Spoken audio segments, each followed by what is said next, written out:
자, 접견교통권입니다. 자, 의 보시면 체포 구속된 피의자 피고인이 변호인 등과 접견하고 서류 물건을 수수하며 의료받을 수 있는 권리를 접견교통권이라 하죠. 여기서 접견, 수수, 의료 이것을 수진권이라 하는데 이것들이 접견교통권의 내용이 됩니다. 취지 읽어보시고 자, 법적 근거를 보시면 헌법에 있습니다. 자, 누구든지 체포 구속을 당했을 때에는 변호인 조력을 받을 권리를 가진다 해서 헌법에 규정되어 있다는 것을 반드시 기억을 해두셔야 돼요. 그리고 형소법에도 규정이 되어 있어요. 형소법의 경우에는 변호인이 되려는 자의 접견교통권을 규정해 놓고 있습니다. 다시 한번 정리할까요? 체포 구속을 당한 자는 헌법에 있고 변호인이 되려고 하는 자는 형소법에 있습니다. 규정 자체가. 자, 그래서 성질을 볼게요. 자, 피의자, 피고인은 어디에 규정되어 있다고 했고요? 헌법에 있다고. 그래서 이것은 헌법상의 기본권으로 보장을 받는 겁니다. 자, 반면에 변호인 접견교통권은 어디에 규정되어 있다고요? 여기 형소법에 규정되어 있습니다. 형소법에 규정되어 있기 때문에 종전 판례는 이 변호인의 접견교통권은 형소법상의 권리다 이렇게 해석을 했었는데 최근 판례에 따르게 되면 이것을 헌법상의 기본권으로 격상시킵니다. 그 이유가 자, 밑에 판례 나와 있어요. 자, 여기를 보시면 여기 중간 부분에 나와 있을 거예요. 쭉 읽어보시고 이 양자는 뭐다? 서로 표리 관계에 있다. 이렇게 해석을 하고 있습니다. 따라서 변호인이 되려는 자의 접견교통권 역시 헌법상의 기본권이다. 헌법상의 기본권이다. 이렇게 정리를 해두시면 되겠습니다.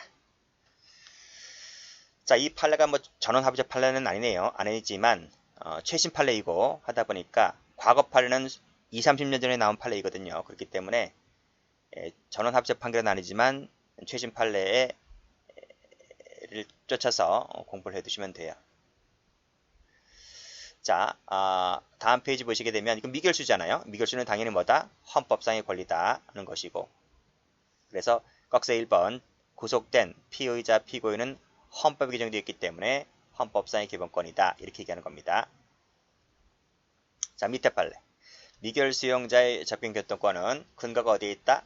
헌법 제10조, 이 행복추구권에서 다 나오고 무죄 추정을 규정한 헌법 제27조 사항에도 나온다고 하는 것인데 이것도 기출입니다. 기출이기 때문에 꺽쇠 2번도 좀 봐두세요. 자, 다음 판례. 헌법 제12조 사항에 규정된 구속이라는 말의 의미는 자, 사법 절차에 한정되는 것이 아니라 당연히 인정되는 것이고요. 행정 절차에서도 포함된다는 것입니다. 그래서 이 행정 절차에서 구속을 당한 사람에게도 변호인 조력을 받을 권리가 보장되는 것이다. 따라서 밑에 보시면 여기 인천공항이 있죠. 공항 송환대기실에서 5개월째 수용되고 있다는 겁니다. 이 수용이 행정 절차의 근거에서 이루어진 수용이잖아요. 그렇죠? 따라서 피청구인이 청구인 변호인 접견교통을 거부한 것은 뭐다? 침해라고 보았다. 이런 얘기입니다.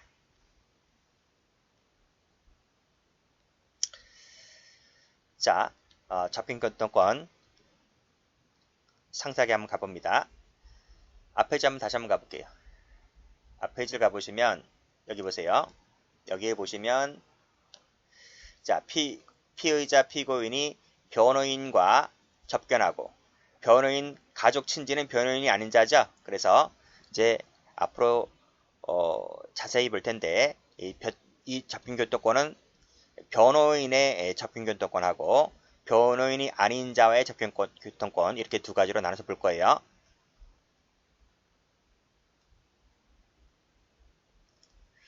자, 그래서 2번 이제 변호인과의 접견교통권이 나오게 됩니다. 자, 주체 볼게요. 우리 방금 봤지? 체포 구속된 피의자 피고인입니다. 그쵸? 여기 보시면 헌법에도 나와 있잖아요. 그쵸? 여기 보시면 체포 구속을 당했을 때에는 해서 헌법에 규정되어 있는데 그러면 보세요. 체포 구속을 당했을 때 변호인 조력을 받을 권리를 갖는다 하면 그러면 체포 구속을 당하지 않은 자는 못 갖나? 당연히 갖죠. 우리 불구속 재판 받는 사람들 있잖아요. 불구속 재판을 받는 자도 변호인 접견교통권을 가져요. 그 사람도 갖는 마당에 당연히 뭐다? 체포 구속을 당한 사람은 더 확실히 갖는다 이 뜻입니다. 자, 그래서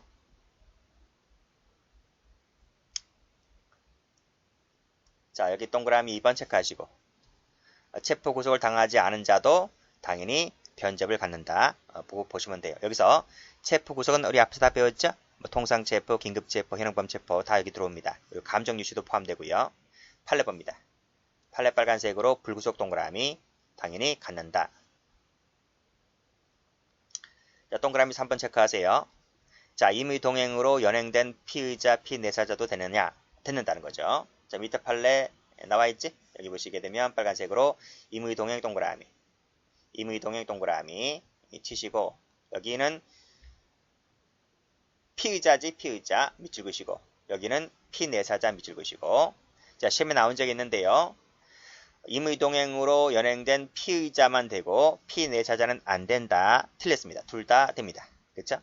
우리가 임의 동행 형식으로 연행된 사람은 언제든지 집에 갈 수 있다고 했었죠? 그렇죠? 그래서 이 자에게도 당연히 변접이 인정된다고 보시면 됩니다. 자, 4번도 체크해 볼까요? 수용자에게는 인정될까? 안 됩니다. 밑줄 그시고 X. 이 사람은 재판이 끝난 사람이기 때문에 우리가 이것을 기결수라고 하죠. 기결수. 기결수는 인정되지가 않습니다. 자, 그래서 밑에 보시게 되면 수용자 밑줄 그시고 X. 자, 여기 수용자 나와 있죠? 밑줄 그시고 X. X. 여기 수용자 밑줄 그시고 X. X. 자, 그 다음 여기 보시면 미결수는 된다 했는데 미결수는 된다고 했는데 여기 보세요. 형사사건의 변호인이 아닌 했어요. 아닌 민사재판, 행정재판, 헌법재판에서는 원칙적으로 주체가 되지를 않는다. 미결수라도 그때는 그런 뜻이고 자, 상대방 봅니다. 상대방은 형소법에서 읽었죠? 변호인이나 변호인이 되려는 자를 말합니다. 이 변호인은 이 차이가 뭐냐면 변호인과 변호인이 되려는 자의 차이는 뭐냐면 이 변호인은 변호인 선임신고서를 제출한 사람이야. 선임신고서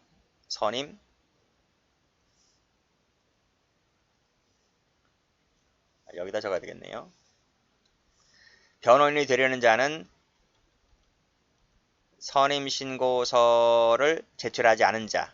변호인은 당연히 제출을 해서 선임된 사를 말하죠. 선임된 자. 변호인이 되려는 자는 아직 선임신고서를 제출하지는 않았지만 곧 제출하려고 하려는 자를 말하고 차이는 그겁니다. 그래서 이 자에게도 변호인 접견교통권이 인정된다. 이것도 헌법상의 권리다 라고 말했어요. 자, 여기 판례 나와 있죠? 변호인이 되려는 의사를 표시한 자. 그쵸? 의사표시가 표시한 자가 누구야? 의사표시한 자가 객관적으로 변호인이 될 가능성이 있다고 인정된다고 했지 않습니까? 이 사람이 누구다? 이 사람이 변호인이 되려고 하는 자다는 거죠. 따라서 이 사람도 신체 구속을 당한 피의자, 피고인과 접견하도록 하지 못하도록 제한하면 돼야 안 돼요? 안 된다는 것이고 자, 내용 봅니다. 자, 내용. 자, 변호인과의 자유로운 접견은 했어요. 접견 밑줄짝. 자, 이것은 국가안전보장, 질서유지, 공공복리 등 어떠한 명분으로도 제한된다, 안 된다? 제한 밑줄짝 X. 제한되지 않는다. 여기서 이 접견이라 했지 않습니까? 자, 끄집어내세요. 이것은 실제 접견 중일 때 그래요. 접견 중일 때. 이것은 국가안전보장, 질서유지, 공공복리 어떠한 명분으로도 제한이 되지를 않습니다. 뒤 판례 번호 91마 헌마 111 나와있지? 다음 페이지 보세요. 다음 페이지 보시면 여기 91 헌마 111 나와있지? 여기서는 실제로 접견이 이루어지고 있는 상태를 말한다. 고 봤습니다. 그래서 제한될 수는 없다. 이런 내용이고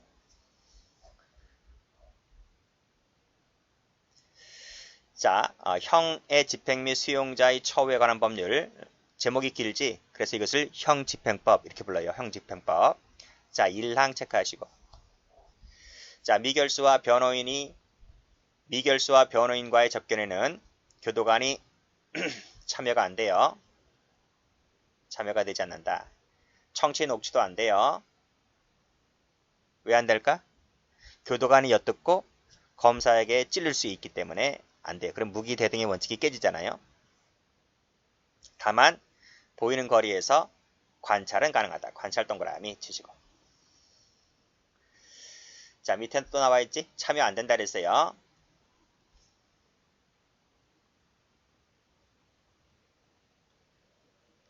자, 됐고. 자, 그 다음에 서류 물건의 수수 나왔네. 자, 여기 변호인이 되려는 자는 그자들과 서류 물건을 수수할 수 있다. 수수할 수 있다. 주고받을 수 있다는 거지. 그래서 이 변호인이 되려는 자와의 수수는 검열 압수가 안 돼요. 검열 압수가 된다고 하면 그럼 보장하는 게 아니잖아. 그쵸? 검열 압수가 안 된다. 자, 밑에 법점은 형집행법 84조의 3입니다. 그거 체크하시고.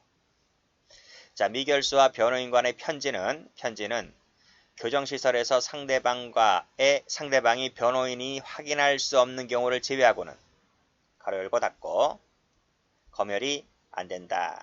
이 말은 확인이 되면 상대방이 변호인이 확인이 되면 그때는 검열이 안 돼요. 검열이 안 되고 확인될 수 없을 때는 검열이 가능하다. 그죠? 편지가 왔는데 이것이 바깥에 있는 공범으로부터 온 편지가 될 수도 있는 거잖아요. 그치? 또 나갈 때도 마찬가지고 증거인멸 등 우리가 있기 때문에 그때는 직원이 이 편지를 뜯어서 읽어봐야 되는 거죠. 변호인이 확인된다는 말은 봉투에 나와 있잖아요. 봉투에. 뭐 서초동에 있는 어느 법률사무소 이게 직인이 찍혀서 오기 때문에 그때는 검열이 안 되지만 그 외의 것은 검열이 가능하다 이 뜻이죠. 판례. 자, 수용자가 밖으로 내보내는 모든 서신, 이 모든 서신을 봉함하지 않은 상태로 내보내는 것은 밑에 통신비밀의 자유를 침해했다 이렇게 보는 거예요. 그래서 모든 서신은 안 돼요. 안 되게끔 돼 있어요. 모든 서신을 여기 모든 서신을 봉함하지 않은 상태로 내보내는 것은 침해다. 지금은 어떻게 됐나? 지금은 일부는 뭐지? 일부는 봉함하지 않은 상태로 가능하고 나머지는 다 봉해야 돼요. 그래서 이건 적지 마세요. 조폭이라든지 그렇죠? 마약 사범 있지? 마약 사범이라든지 또는 뭐 조사를 받고 있는 사람들 있지? 거기 그 안에서 그렇죠? 그 안에서 뭐 폭행 등의 행위를 해서 그렇지? 조사받는 사람이 있거나 또는 징벌을 받는 사람들이 있죠. 이런 사람들 같은 경우에는 무봉함이고 그 외의 사람들은 다 봉하도록 이렇게 법이 바뀌었어요.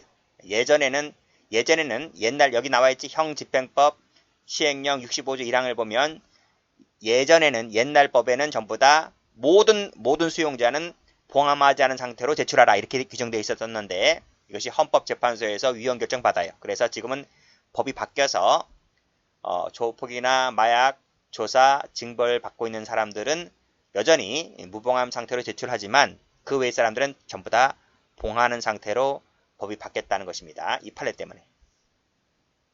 자, 이건 지울게요. 이거는 우리 형사법에는 별 의미가 없기 때문에 지울게요. 자, 됐습니다. 자, 의사의 진료 나와 있죠.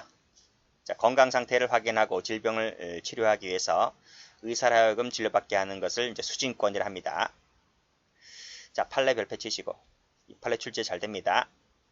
국가정보원 경찰관이 경찰서 유치장에 구금되어 있던 피의자에 대하여 그렇죠?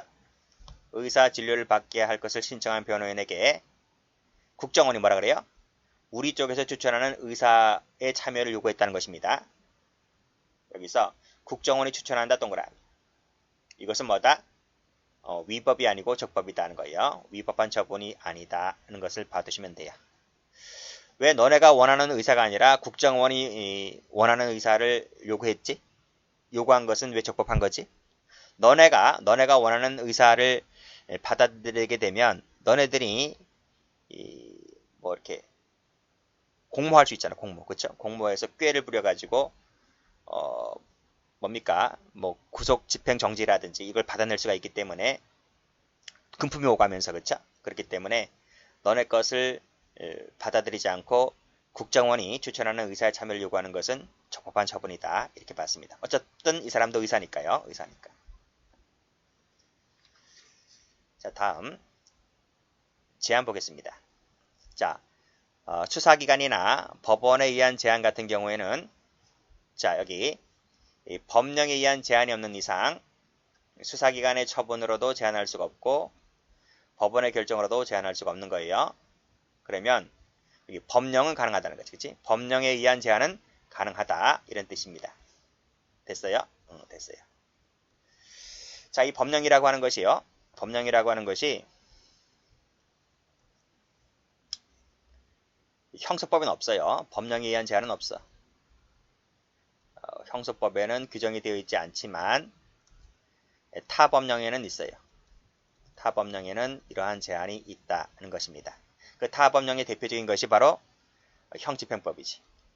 형집행법이라든지 시행령에 나와 있어요. 형집행법 등에 나와 있다.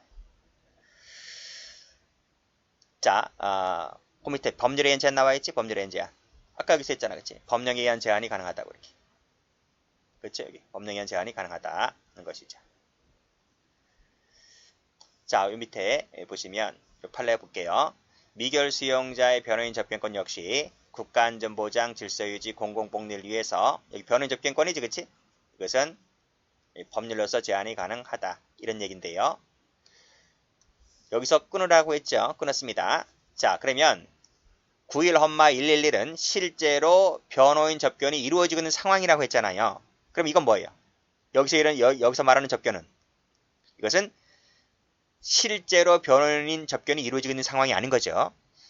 실제로 변접이 이루어지고 있지 않은 상황에서 말하는 변접 같은 경우에는 법률에서 제한이 가능하다. 이렇게 조화롭게 해석을 하시면 되겠습니다. 자, 됐고. 자, 여기 보시면 질서 유지를 위한 일반적인 시간 제한이라든지 흉기 등의 수술을 금지하는 것은 제한이라고 볼 수가 없는 것이지만 시간 제한, 뭐 흉기 수술 금지 같은 경우는 전부 다 형집행법 시행령 등에 다 나와 있어요. 자, 볼게요. 판례 보시면 여기 변호인 접견이 이루어지는 일반적 시간대, 이 시간대를 대통령령으로 규정하는 것은 가능하다고 한 것인데, 이 수용자 처법이라고 하는 것이 이제 형집행법을 말합니다. 형집행법. 그래서 옛날에는 수용자 처법이라고 이렇게 불렸었는데, 지금은 다 형집행법이라 이렇게 불려요. 시간대는 대통령령은 이제 형집행법 시행령이 되는 거죠. 시행령에 규정해 놓았습니다. 보통 몇 시부터 몇 시까지 하나 접견이? 접견은 09시부터 17시까지 정도 됩니다. 18시가 아니에요. 우리 은행도 마찬가지예요. 은행도 은행 직원들은 6시 이후에 저녁 6시 이후에 퇴근하지만 그 고객들을 응대하는 것은 오후 3, 4시밖에 안 되잖아요. 그치? 그때까지 오라고 하잖아요. 나머지는 4시부터 6시까지는 잔업 근무를 하는 거잖아요. 이 직원들도 교도소 직원들도 마찬가지인 거예요. 17시 정도 마감을 시켜야지. 그리고 나서 아직 변호인 접견이 다 끝나지 않은 상태이기 때문에 1, 20분 더 진행할 수 있는 것이고 저녁 6시가 되면 근무자들이 바뀌어요. 그때는 주간 근무자들이 퇴근하고 야간 근무자들이 들어오기 때문에 그때까지는 뭐다? 야간 근무자가 되면 그 사동문을 함부로 열 수가 없어요. 개방이 안 됩니다. 야간이기 때문에. 그렇기 때문에 그런 제한들이 있기 때문에 보통 이 접견 시간대를 저녁 5시에서 6시 사이로 끊어버리는 거예요. 그렇기 때문에 이러한 시간대를 하위법이 규정하는 것은 얼마든지 가능한 것이죠. 그리고 시간대 같은 경우는 보통 우리 교도관들도 공무원이잖아요. 공무원이기 때문에 공무원 복무 규정에 따라서 근무하게끔 되어 있기 때문에 뭡니까? 주말이라든지 공휴일, 법무부 장관이 정하는 날 이런 경우는 이제 접견이 안 되거든요. 일부 제한이 따른다는 것입니다. 자, 그래서 시간대를 하위법에 규정하는 것은 얼마든지 가능하다. 미결 수용자 또는 변호인이 원하는 특정한 시점에 접견이 이루어지지 못하였다 하더라도 이것만 갖고서는 곧장 침해가 되었다고 단정이 안 된다는 얘기입니다. 이게 여기서 말하는 것이 이 특정한 시점이 뭐냐면 이 변호인이 미결 수용자 접견을 왔는데 이 특정한 시점에 왔다고 했는데 그때가 언제냐면 6월 6일이야. 현충일날 왔어요. 6월 6일날 온 거야. 이 빨간 날 공휴일이잖아. 그쵸? 공휴일인데 변호인은 자기가 시간이 그때밖에 안 되니까 그때 온 거야. 와서 접견을 원했던 거야. 근데 직원들이 안 된다 이거죠. 여기 하위법 대통령령에는 공휴일날 하지 못하게끔 돼 있단 말이에요. 당신만을 위해서 근무자가 당신만을 위해서 출근할 수 있는 것도 아니란 말이죠. 그렇죠? 그래서 이 변호인 접견을 거부했어요. 거부했고 이틀 후에 이 변호인이 와서 접견을 신청했는데 그때는 접견을 허용해줬다는 것입니다. 그래서 하루 이틀 동안 접견이 안 됐던 것인데 우리 판례가 뭐라 했냐면 이것만 갖고서는 방어권 행사에 불이익이 초래되었다고 인정될 수는 없는 것이다. 이렇게 본 거죠. 자, 그래서 이 특정한 시점에 접견이 불허됐다는 것만 갖고서는 변접 침해권이라고 보지 않았다. 이렇게 보시면 되겠어요. 여기까지 보시면 돼요. 자, 그 밑에 판례 봅니다. 법정역 대기실에서 재판 대기 중인 피고인이 공판 20분을 앞두고 그랬어요. 공판 20분을 앞두고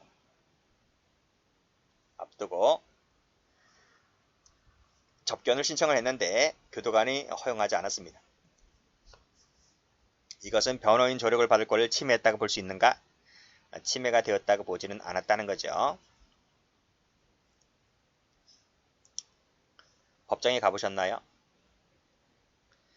여기가 법정이잖아, 그쵸? 법정인데 이 법정 뒤에 여기 보면 일반인들이 볼 수 없는 여기 이제 방청객들이 이렇게 쭉 앉아 있잖아, 그쵸? 쭉 앉아 있는데 여기 보면 여기 대기실이 있어, 대기실 여기 누가 있는가 하면 여기에 미결수가 있고요. 그 다음에 교도관도 있어. 교도관이 있단 말입니다. 그러니까 이 대기실에 여기 이제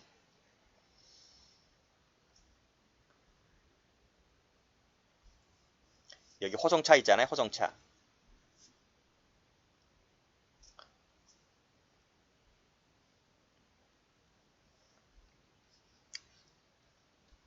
이 법무부 호송차 있잖아요. 호송차. 호송차에서 이제 직원들이 재소자들을 이렇게 데리고 오면 여기 대기실로 들어간단 말이에요. 들어가게 되면 이 대기실에 적게는 몇 명, 많게는 뭐 한 10명까지 쭉 앉아 있습니다. 앉아 있으면 이제 교도관이 포승지를 풀죠. 푸는데 이 사건의 경우에는 미결수가 11명 있었어요. 11명. 그리고 교도관은 딸랑 2명밖에 없었어요. 근데 갑자기 A라고 하는 이 미결수가 마음이 좀 흥분된다는 거야. 왜 처음 법정 들어가니까, 그쵸? 법정으로 들어가야 되니까 흥분되니까 이 친구가 변호인 접견을 신청했던 거야. 그러면 교도관이 재판 20분밖에 안 남았는데 교도관이 이 미결수 지금 변호인 불러서 요 한 명 빼고 아니 미결수 재소자가 있는 공간에는 반드시 교도관이 따라 붙어야 돼요. 반드시. 그러면 한 명 빠져나가잖아. 그렇죠? 그럼 교도관이 2명이 되는 것이 아니라 한 명이 나가는 거죠. 그렇죠? 그러면 이 한 명에서 10명을 어떻게 지켜요? 그렇잖아. 그리고 법정을 들어갈 때에도 교도관이 따라 들어가야 되는 거예요. 그러면 나머지 9명 누가 지키냐고요. 그렇기 때문에 이것은 개호의 필요성도